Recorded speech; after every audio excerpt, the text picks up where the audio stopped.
Hi friends, ನಮಸ್ತೆ ಎಲ್ರಿಗೂ. ವಿಜಯ್ಸ್ ಕಿಚನ್ಗೆ ಸ್ವಾಗತ. ಹೇಗಿದ್ದೀರಾ ಎಲ್ಲರೂ? ಐ ಹೋಪ್ ಎಲ್ಲರೂ ಚೆನ್ನಾಗಿದ್ದೀರಾ ಅನ್ಕೋತೀನಿ. ನಾನಿವತ್ತು ಕ್ಯಾಪ್ಸಿಕಮ್ ವಿತ್ ಎಗ್ ಕರಿ ಮಾಡ್ತಿದ್ದೀನಿ. ತುಂಬ ಟೇಸ್ಟಿ ಅಂತೂ ಸಿಕ್ಕಾಬಿಟ್ಟೆ ಚೆನ್ನಾಗಿರುತ್ತೆ. ನೀವು ಒಂದ್ಸಲ ಮಾಡಿ ನೋಡಿ, ಹೇಗೆ ಬಂತು ಅಂತ ಕಮೆಂಟ್ ಮೂಲಕ ತಿಳಿಸಿ. ತುಂಬ ಅಂದರೆ ತುಂಬಾ ರುಚಿಯಾಗಿರುತ್ತೆ. ಹೋಟೆಲ್ಗಳಲ್ಲಿ ಮಾಡೋದಕ್ಕಿಂತ ಮನೇಲಿ ಈ ಥರ ಮನೇಲಿರೋ ಇಂಗ್ರೀಡಿಯೆಂಟ್ ಯೂಸ್ ಮಾಡ್ಕೊಂಡು ಈ ಥರ ಮಾಡಿದ್ರೆ ತಿನ್ನೋಕ್ಕೂ ಖುಷಿ ಇರುತ್ತೆ. ಈಗ ಮಾಡೋದು ಹೇಗೆ ಅಂತ ನೋಡ್ಕೊಂಬಂಬಿಡೋಣ. ಮೊಟ್ಟೆ ಫಸ್ಟು ನಾನು ಬೇಯಿಸ್ಕೊಂಡಿದ್ದೀನಿ 4 ಮೊಟ್ಟೆ. ಸ್ವಲ್ಪ ಉಪ್ಪು ಹಾಕಿ ನೀರಲ್ಲಿ ಒಂದು 10ರಿಂದ 15 ನಿಮಿಷ ಬೇಯಿಸ್ಕೊಂಡು ಸಿಪ್ಪೆ ತೆಗೆದಿಟ್ಕೊಂಡಿದ್ದೀನಿ. ಇದನ್ನು ಕಟ್ ಮಾಡ್ಕೋತೀನಿ. ನಾವು 4 ಭಾಗ ಆದರೂ ಮಾಡ್ಕೋಬೋದು, 6 ಭಾಗ ಆದರೂ ಮಾಡ್ಕೋಬೋದು. ನಿಮ್ಗೆ ಎಷ್ಟು ಬೇಕೋ ಹೇಗೆ ಬೇಕೋ ಹಾಗೆ ಮಾಡ್ಕೊಳ್ಳಿ. ಈ ಥರ ಎಲ್ಲ ಮೊಟ್ಟೆ ಕಟ್ ಮಾಡ್ಕೋತೀನಿ. ಕಟ್ ಮಾಡ್ಕೊಂಡಾದ್ಮೇಲೆ ದಪ್ಪ ಸೈಜ್ದು 2 ಈರುಳ್ಳಿ, 1 ಟೊಮೊಟೊ ಮತ್ತು ದಪ್ಪ ಸೈಜ್ದು 1 ಕ್ಯಾಪ್ಸಿಕಮ್ಮು 3 ಒಂದೇ ಲೆವೆಲ್ ಕಟ್ ಮಾಡಿ ಇಟ್ಕೊಂಡಿದ್ದೀನಿ.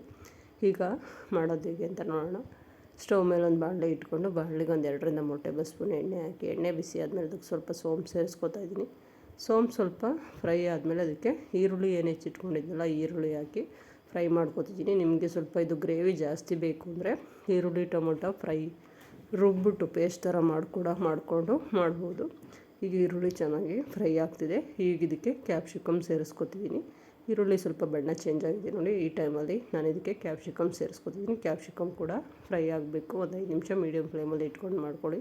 ನೀವಿನ್ನೂ ಯಾರೆಲ್ಲ ನನ್ನ ಚಾನಲ್ ಸಬ್ಸ್ಕ್ರೈಬ್ ಮಾಡದೆ ನೋಡ್ತಿದ್ದೀರಾ, ದಯವಿಟ್ಟು ಸಬ್ಸ್ಕ್ರೈಬ್ ಮಾಡ್ಕೊಂಡು ನೋಡಿ. ಈ ವಿಡಿಯೋಗೊಂದು ಲೈಕ್ ಕೊಡಿ, ನಿಮ್ಮ ಫ್ರೆಂಡ್ಸ್ಗೆಲ್ಲ ಶೇರ್ ಮಾಡಿ. ಹೊಸ ಈಸಿ ರೆಸಿಪೀಸ್ಗಾಗಿ ವಿಜಯ್ಸ್ ಕಿಚನ್ನ ಸಬ್ಸ್ಕ್ರೈಬ್ ಮಾಡ್ಕೊಂಡು ಫಾಲೋ ಮಾಡೋದನ್ನು ಮರಿಬೇಡಿ.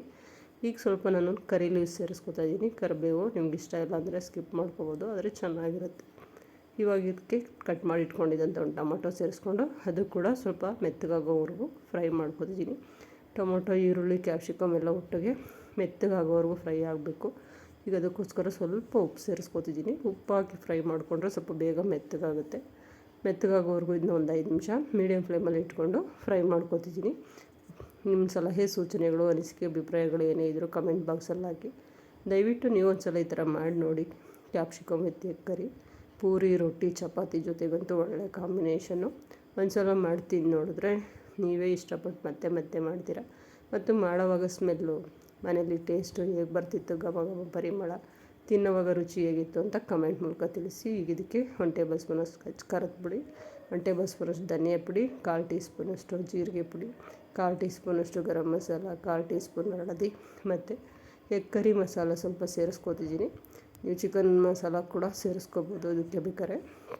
ಎಗ್ ಕರಿ ಅದ್ರ ಬದಲು ಎಗ್ ಕರಿ ಮಸಾಲ ಇಲ್ಲ ಅಂದರೆ ಚಿಕನ್ ಮಸಾಲ ಕೂಡ ಸೇರಿಸ್ಕೋಬೋದು. ಈಗ ಇದಕ್ಕೆ ಇದಿಷ್ಟು ಸೇರಿಸ್ಕೊಂಡು ಇದೆಲ್ಲ ಸ್ವಲ್ಪ ಹಸಿ ಘಾಟು ಹಾಕೋವರೆಗೂ ಒಂದು 2 ನಿಮಿಷ ಫ್ರೈ ಮಾಡ್ಕೊತಿದ್ದೀನಿ. ಮತ್ತು ಕ್ಯಾಪ್ಸಿಕಮ್, ಈರುಳ್ಳಿ, ಟೊಮೊಟೊ ಜೊತೆಗೆ ಮಸಾಲೆ ಎಲ್ಲ ಚೆನ್ನಾಗಿ ಬ್ಲೆಂಡ್ ಆಗಬೇಕು. ಆ ಥರ ಇದನ್ನು ನೀಟಾಗಿ ಫ್ರೈ ಮಾಡ್ಕೊತಿದ್ದೀನಿ.